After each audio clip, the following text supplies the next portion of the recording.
Hey guys, it's me again with another Jesus Talk. And this one today is about communication. It's actually coming from, I just came from this, they call it like a circle, inner circle, and they just normal people talk about normal things. But the topic today was communication.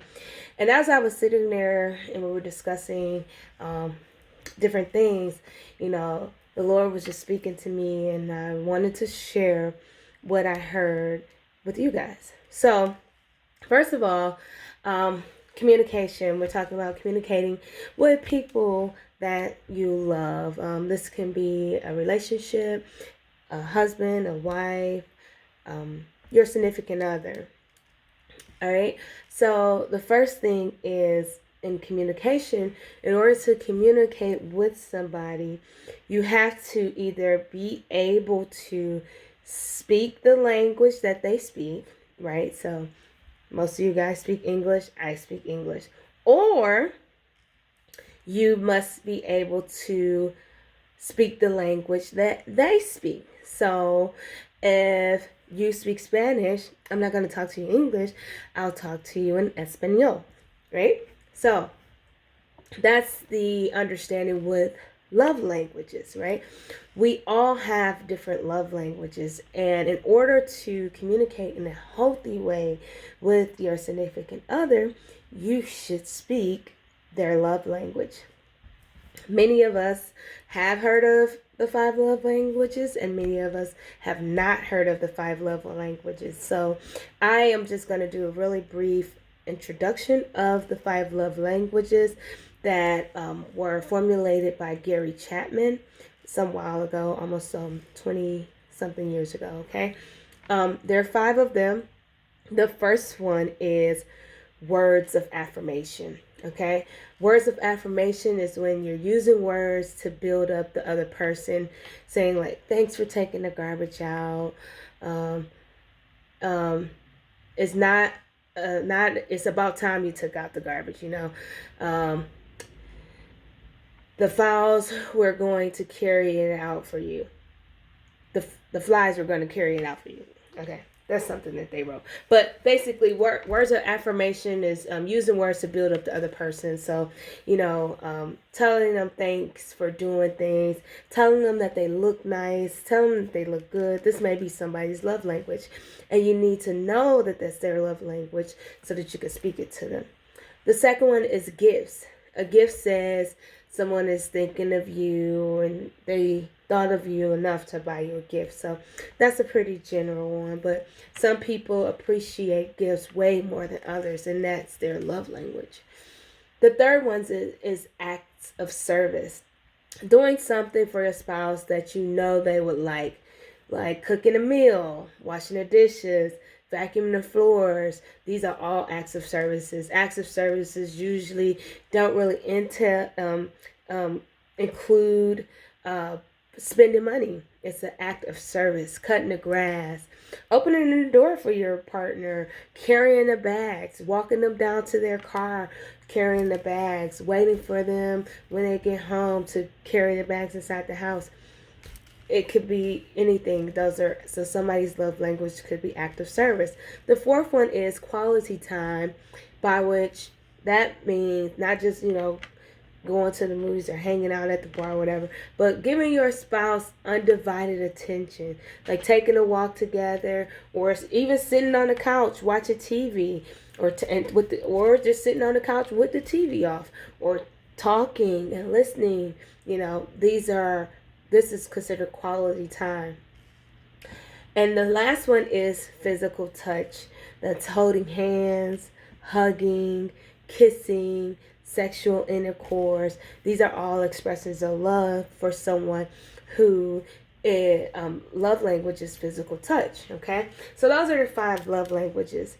And when we're talking about communicating and communication with your significant other, it is very important to understand what their love language is and also what your love language is. Oftentimes, we don't know what our love language is. All we know is that we're not satisfied with what we're receiving, and we may say to our spouse, why don't we go to the movies? Or why don't you just sit down and talk to me? I just want to sit down and talk. So yours may be quality time, whereas your partner's love language may be physical touch. So he may come in or she may come in and give you kisses and give you hugs and want to touch on you and stuff like that. And the only thing they're doing is expressing their love language to you, not understanding or knowing what your love language is. So that's why it's so important to know what each other's love language is, so that we can speak to each other in that language, right? So if your love language is quality time and your partner's love language is physical touch, you shouldn't try to force your love language onto your partner, which is quality time, by making him sit down, and he shouldn't force his onto you. Once you know that, each of you will become more receptive to what each other's love language is. So now, when you want quality time from your significant other and his love language is physical touch, what you do is go and touch him physically to say, hey, and it's not even, maybe it's not an exchange that take place right there. Maybe on Monday you touch him physically, whatever it is, or Tuesday or whatever, and then in touching him physically, say, hey, on Wednesday, can we sit down and watch some TV together? Or on Wednesday, can we go for a walk on the beach? Now, you've spoke to him in his love language all week, early in the week, by touching him. So he'll be more receptive to speaking your love language by going for a walk. Okay? And it works vice versa. It works the other way around. So we have to, and some people just are not comfortable with doing certain things, public displays of affection. Some people aren't comfortable with hugging, touching, and kissing and stuff like that all the time.